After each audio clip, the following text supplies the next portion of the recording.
In the current era, almost half of the students in Indonesia are deeply connected to the digital world.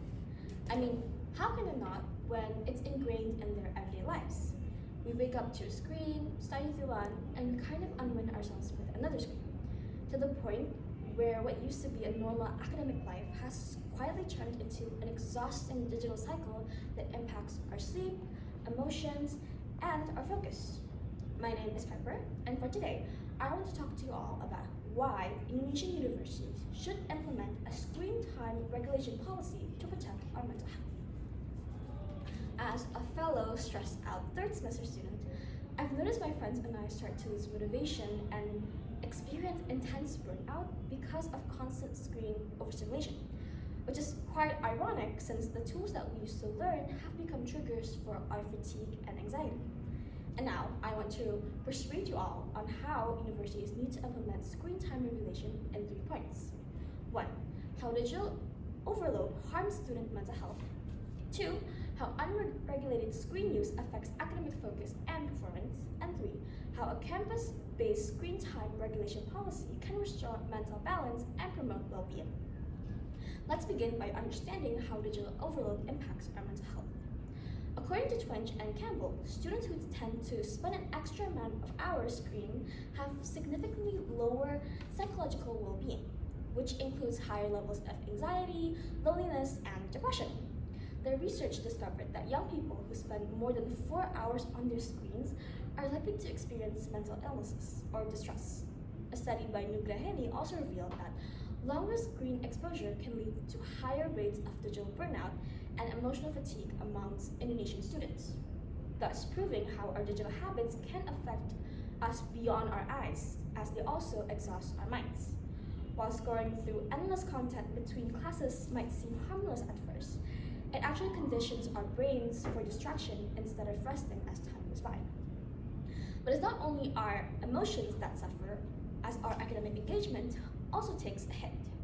Now, Santos et al. Found that excessive screen time usage is associated with reduced academic performance and concentration among university students, as the amount of unrestrained time people spend online can weaken the working memory and increase cognitive fatigue, which makes it harder for students to absorb new information or focus on tasks for longer periods.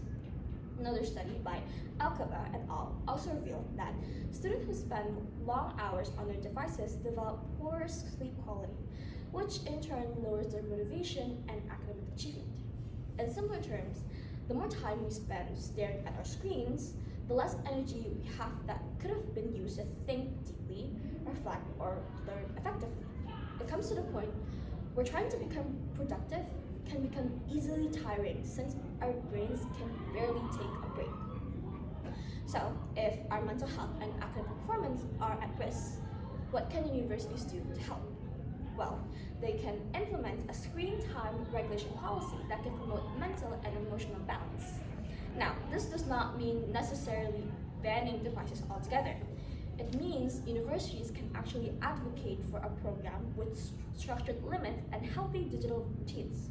For example, universities could introduce screen-free study hours, digital detox weekends, or mandatory mental health breaks during online classes.